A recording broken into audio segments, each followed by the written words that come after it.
Hello everyone, स्वागत है आपका आपके अपने चैनल दैट क्लासेस में। गाइस, आज जो पैराग्राफ मैं आपके लिए लेकर आया हूँ उसका टाइटल है ए हैंडफुल ऑफ ग्रेन्स, यानी मुट्ठी भर अनाज। बहुत ही अच्छा गाइस पैराग्राफ है, बहुत कुछ आपको इसमें से सीखने को मिलेगा। बहुत सारे ऐसे स्ट्रक्चर होंगे जिसको ग्रामेटिकली मैं आपको सिखाऊंगा। एक एक वर्ड्स की मीनिंग को हिंदी में लिखता हुआ चलूंगा ताकि आपके लिए पढ़ना और समझना आसान हो सके। कभी किसी बुक को पढ़ें तो किस सेंस में बात की जा रही है उसे आप समझ सकें। तो आइए वीडियो को स्टार्ट करते हैं। Once there was a poor farmer named Ramu who lived in a small village।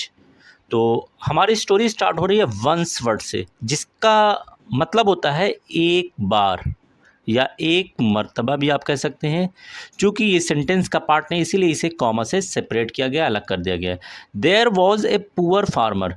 There guys, इसे मैं हर एक वीडियो में आपको बताता हूँ, देयर आपका सब्जेक्ट है और जब भी देयर सब्जेक्ट के रूप में आता है तो इसकी अपनी खुद की कोई मीनिंग नहीं होती। वैसे देयर का मतलब होता है वहाँ। वॉज यानी था, एक कहते हैं गाइज एक को, और पुअर का मतलब होता है गरीब, और फार्मर यानी किसान। तो क्या मतलब हुआ? एक गरीब किसान। तो एक गरीब किसान की बात हो रही है। नेम्ड यानी नामक, या आप नाम का भी कह सकते हैं, रामू। हु ये एक रिलेटिव प्रोनाउन है। जब ये रिलेटिव प्रोनाउन के रूप में आता है तो इसकी मीनिंग क्या निकलती है? जो निकलती है। वैसे इसकी मीनिंग निकलती है कौन? लिव्ड। गाइस, यहाँ पर देखिए लिव्ड जो वर्ड है ये आपका वर्ड बना हुआ है लिव से। लिव का मतलब होता है रहना, लिव्ड रहता था, रहता था। ये वर्ब की सेकंड फॉर्म है जिससे आपका सेंटेंस सिंपल पास्ट में चला जाएगा। इन ए स्मॉल विलेज, इन यानी में, और ए का मतलब एक, स्मॉल यानी छोटा, और विलेज यानी गांव। तो कंप्लीट मीनिंग हो जाएगी once there was a poor farmer named Ramu. एक बार रामू नाम का एक गरीब किसान था। Who lived in a small village, जो एक छोटे से गांव में रहता था।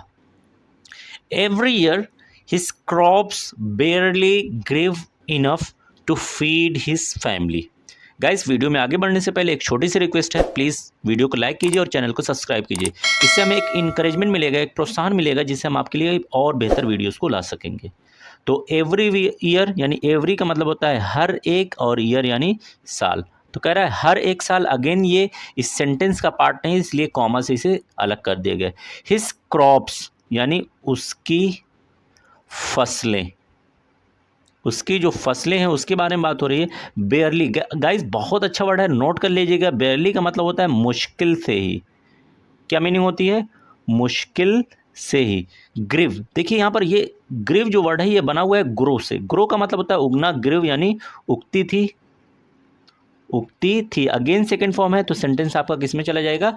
सिंपल पास्ट में या पास्ट एंड डेफिनिट में। गाइस, ये पूरी स्टोरी है जो आपकी सिंपल पास्ट या पास्ट एंड डेफिनिट टेंस में लिखी हुई है। इनफ यानी पर्याप्त होता है, या आप इसे काफ़ी भी कह सकते हैं। टू फीड, खिलाने के लिए। टू फीड का मतलब खिलाने के लिए। हिज फैमिली यानी उसके, फैमिली कहते हैं गाइस परिवार को। तो कंप्लीट मीनिंग क्या हो जाएगी? एवरी ईयर, हर साल, his crop barely grew enough to feed his family, उसकी जो फसलें हैं मुश्किल से ही पर्याप्त उगती थी, यानी मुश्किल से ही इतना फसल उसमें से तैयार होती थी उसके परिवार को खिलाने के लिए। यानी सिंपली आप ये समझें कि इतनी फसल नहीं तैयार हो पाती थी जिससे वो अपने परिवार का पेट भर सके। One year a terrible drought hit the village and the crops failed completely. तो आगे बात की जा रही है वन ईयर यानी एक साल। अगेन देखिए इसे कॉमा से सेपरेट किया गया क्योंकि ये सेंटेंस का पार्ट नहीं। ए टेरिबल ड्रॉट, ए यानी एक, और टेरिबल बहुत अच्छा वर्ड है गाइस, नोट कर लीजिएगा, जिसकी मीनिंग होती है भयानक, और ड्रॉट कहते हैं सूखे को। तो यहाँ पर बात हो रही है एक भयानक सूखे की। हिट, वैसे हिट का मतलब होता है टकराना, लेकिन यहाँ पर सेंटेंस के अकॉर्डिंग मीनिंग क्या निकलेगी? पड़ा।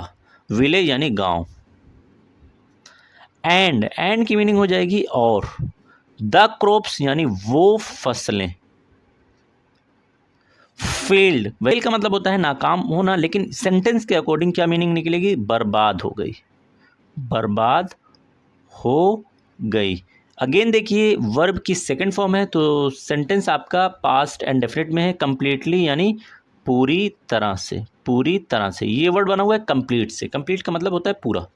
तो मीनिंग क्या हो जाएगी, 1 ईयर यानी 1 साल, ए टेरिबल ड्रॉट एक भयानक सूखा उस गांव में आया या पड़ा, and the crops failed completely और पूरी फसलें बर्बाद हो गई।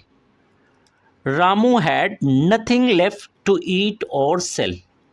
आगे कह रहा है रामू, यानी मैं यहाँ पर लिख दे रहा रामू हैड, हैड की मीनिंग यहाँ पर होगी पास था। यहाँ पर ये मेन वर्ब का काम कर रहा है, जब भी मेन वर्ब का काम करता है तो इसकी मीनिंग निकलती है पास होना। नथिंग यानी कुछ नहीं, कुछ भी नहीं। लेफ्ट यानी बचा हुआ, लेफ्ट यानी क्या, बचा हुआ। गाइस ये वर्ड बना हुआ है लीव से। टू ईट खाने के लिए, खाने के लिए, और यानी या सेल, सेल कहते हैं गाइस बेचने को, नोट करते रहिएगा, बेचने के लिए। तो कंप्लीट मीनिंग क्या हो जाएगी, Ramu had nothing left, Ramu के पास कुछ भी नहीं बचा हुआ था, टू ईट खाने के लिए या फिर बेचने के लिए। ही वॉज वेरी वरीड, ही यानी वो। गाइस यहाँ पर ही जो वर्ड है ये आया हुआ है रामू के लिए, तो ये प्रोनाउन हो जाएगा। वॉज यानी था, वेरी कहते हैं बहुत को, और वरीड यानी चिंतित, परेशान या फिक्रमंद। फिक्रमंद, चिंतित, परेशान भी कह सकते हैं। तो वो बहुत ज़्यादा फिक्रमंद था, बहुत ज़्यादा चिंतित था, बहुत उदास था। One day he heard that a rich merchant in a nearby town was giving away food to the needy. तो आगे कह रहा है वन डे यानी एक, और डे कहते हैं दिन को। अगेन ये सेंटेंस का पार्ट नहीं है तो कॉमा से इसे सेपरेट किया गया है। ही हर्ड, ही यानी उसने, अगेन देखिए ही वर्ड आ रहा है किसके लिए, रामू के लिए। हर्ड, गाइस ये वर्ड बना हुआ है हियर से, हियर का मतलब होता है सुनना, हर्ड यानी सुना, सेकंड फॉर्म है। दैट यानी की, उसने सुना कि। अ रिच मर्चेंट, ए यानी एक, रिच यानी अमीर, रिच कहते हैं अमीर को, और मर्चेंट, मर्चेंट कहते हैं व्यापारी को। मर्चेंट का मतलब क्या होता है, व्यापारी। इन यानी में, ए नियर बाई टाउन, एक नियर बाई कहते हैं पास के, नोट करते रहिए गाइस, नियर बाई मीन्स पास के। टाउन यानी टाउन का मतलब होगा कस्बे। वॉज यानी था, गिविंग, वॉज गिविंग दे रहा, दे रहा था। अवे एक साथ मिलाकर पढ़ा जाएगा, वॉज गिविंग अवे दे रहा था, फूड यानी खाना। टू द नीडी, टू यानी को, नीडी यानी ज़रूरतमंद, ज़रूरतमंद। तो कंप्लीट मीनिंग क्या हो जाएगी, वन डे एक दिन, ही हर्ड दैट उसने सुना कि, a rich merchant in a nearby town एक अमीर व्यापारी पास के एक कस्बे में, was giving away food to the needy ज़रूरतमंद को क्या दे रहा है, खाना दे रहा है। अब आगे देखिए क्या होता है, Ramu walked for hours to reach the merchant's house. Ramu की बात हो रही है तो रामू ने क्या काम किया, वॉकड, वॉक की मीनिंग यहाँ पर गाइस हो जाएगी पैदल चला, पैदल चला। अगेन देखिए यहाँ पर वॉक का सेकंड फॉर्म है तो अगेन आपका सेंटेंस पास्ट एंड डेफिनेट होगा। फोर्थ आवर, आवर्स यानी घंटों तक, घंटों तक। टू रीच, रीच का मतलब होता है पहुंचना, टू रीच पहुंचने के लिए, पहुंचने के लिए, कहाँ पहुंचने के लिए, द मर्चेंट्स हाउस, मर्चेंट यानी उस व्यापारी, और यहाँ पर एपोस्ट्रोफियस जो लगा वो इसकी मीनिंग होती है का की के, तो यहाँ पर सेंस क्या निकल रहा है, व्यापारी के हाउस यानी घर। तो मीनिंग क्या हो जाएगी, Ramu walk for hours, Ramu घंटों पैदल चलता रहा या चला, to reach the merchant house व्यापारी के घर पहुंचने के लिए। आगे कह रहा है when he arrived there was a long line of people waiting for food. तो कह रहा है कि व्हेन ही अराइव्ड, व्हेन यानी जब, ही यानी वो, अराइव्ड यानी पहुंचा, जब वो पहुंचा। There was a long line, again देखिए यहाँ पर देयर जो है आपका सब्जेक्ट का काम कर रहा है, कोई मीनिंग नहीं होगी। वॉज यानी था या थी, ए यानी एक, लॉन्ग कहते हैं लंबी को, और लाइन यानी कतार। तो एक लंबी कतार थी, ऑफ पीपल यानी लोगों की, ऑफ पीपल यानी लोगों की। वेटिंग, वेटिंग यानी इंतज़ार कर रहे, फॉर यानी के लिए, फूड यानी खाने। तो कंप्लीट मीनिंग क्या हो जाएगी, व्हेन ही अराइव्ड, जब वो व्यापारी के घर पहुंचा, there was a long line of people, लोगों की एक लंबी कतार थी, वेटिंग फॉर फूड, खाने का इंतज़ार कर रहे थे, यानी वे लोग खाने का इंतज़ार कर रहे थे। When Ramu's turn came, the merchant gave him a small handful of grain. कह रहा है when यानी जब, रामूस यानी रामू, और एपोस्ट्रोफी एस की मीनिंग क्या हो जाएगी, की, टर्न यानी बारी, जब रामू की बारी, केम यानी आई। अगेन देखिए ये कम का सेकेंड फॉर्म है। The merchant give, the merchant यानी वो व्यापारी, गिव, ये वर्ड बना हुआ गिव से, गिव का मतलब होता है देना, गिव यानी दिया, हिम यानी उसे दिया, ए स्मॉल, ए यानी एक, स्मॉल हैंडफुल ऑफ ग्रेन, थोड़ी सी, स्मॉल का मतलब हो जाएगा थोड़ा या छोटा भी होता है, हैंडफुल यानी मुट्ठी भर, ग्रेन्स यानी अनाज।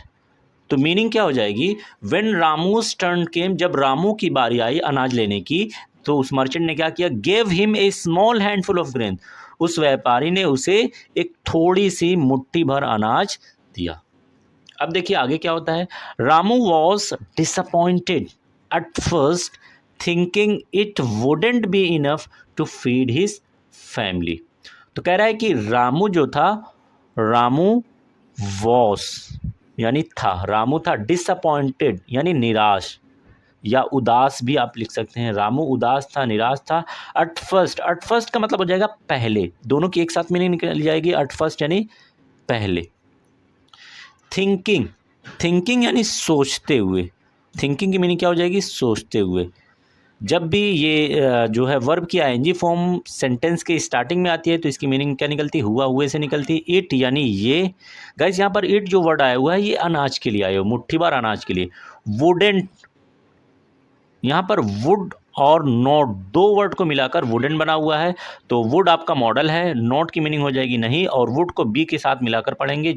मैं आपको पहले बता चुका, जो मॉडल होता है उसको वर्ब के साथ मिलाकर मीनिंग निकाली जाती है। बी का मतलब होता है होना, और वुड की मीनिंग क्या हो जाएगी, यानी मिलाएंगे तो क्या होगा, इनफ यानी पर्याप्त या आप काफ़ी कह लें।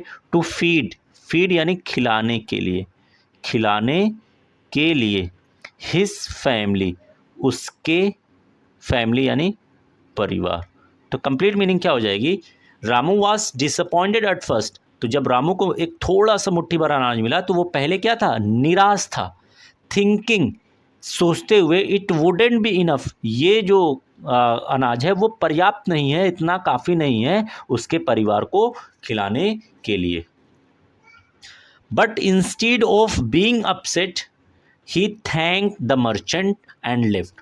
बट की मीनिंग यहाँ पर गाइस हो जाएगी लेकिन, इंस्टीड का मतलब हो जाएगा बजाय, की जगह भी आपके इंस्टीड ऑफ बजाय, बीइंग यानी होने, अपसेंट यानी नाराज, तो नाराज होने के बजाय। ही यानी उसने, यहाँ पर अगेन देखिए ही वर्ड जो आया हुआ है वो रामू के लिए है। थैंक सेकेंड फॉर्म है थैंक का, शुक्रिया अदा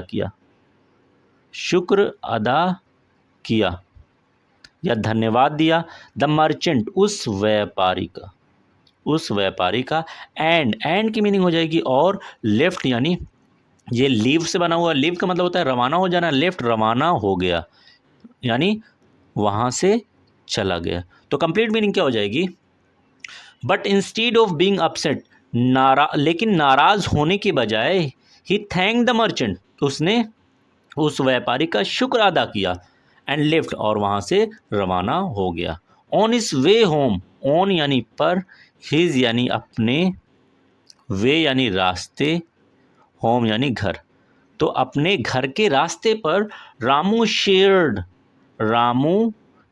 यानी बांटा, द ग्रेन्स उस अनाज को, विथ यानी के साथ, आप कह सकते हैं के साथ, ए यानी एक, और हंग्री अच्छा वर्ड नोट कर लीजिएगा, यानी भूखा। हंग्री का मतलब क्या हो जाएगा? भूखा। ट्रैवलर यानी यात्री, आप मुसाफिर भी लिख सकते हैं। हंग्री ट्रैवलर यानी एक भूखा मुसाफिर। ही यानी वो। मेट, गाइस ये वर्ड बना हुआ है मीट से। मीट का मतलब होता है मिलना, मेट यानी मिला। था भी मैं लिख दे रहा हूँ। ऑन यानी पर, रोड यानी सड़क। तो कंप्लीट मीनिंग क्या हो जाएगी? Ramu shared the grain with A hungry traveller. Ramu ने क्या किया? उसी जो मुट्ठी भर थोड़ा सा अनाज था उसको एक भूखे यात्री के साथ शेयर किया, यानी उसे भी उसमें से दिया। He met on the road, जो भूखा यात्री उसे कहाँ मिला था? सड़क पर मिला था। To his surprise, when he reached home, the handful of grain had grown into enough to feed his family for many days. तो यहाँ पर आगे कह रहा है टू हिज सरप्राइज, यानी उसके ताज्जुब पर, उसके आश्चर्य पर मैं लिख दे रहा हूँ, उसकी हैरत पर भी आप लिख सकते हैं। when यानी जब, ही यानी वो, रीच्ड यानी पहुँचा। अगेन देखिए रीच का सेकंड फॉर्म है रीच्ड होम यानी घर, जब वो घर पहुंचा। द हैंडफुल ऑफ ग्रेन यानी वो मुट्ठी भर अनाज।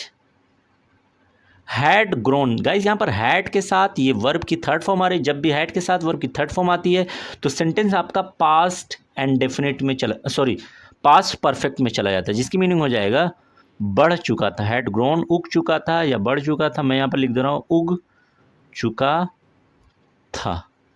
इनटू यानी में, इनफ यानी पर्याप्त, टू फीड खिलाने के लिए, खिलाने के लिए, हिज फैमिली अपने परिवार, फॉर मेनी डेज यानी कई दिनों तक, कई दिनों तक।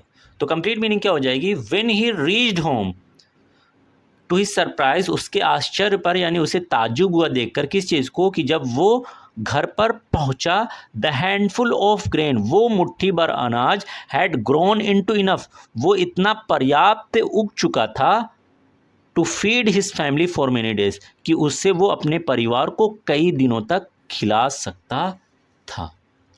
Ramu realize that by sharing he had received much more in return.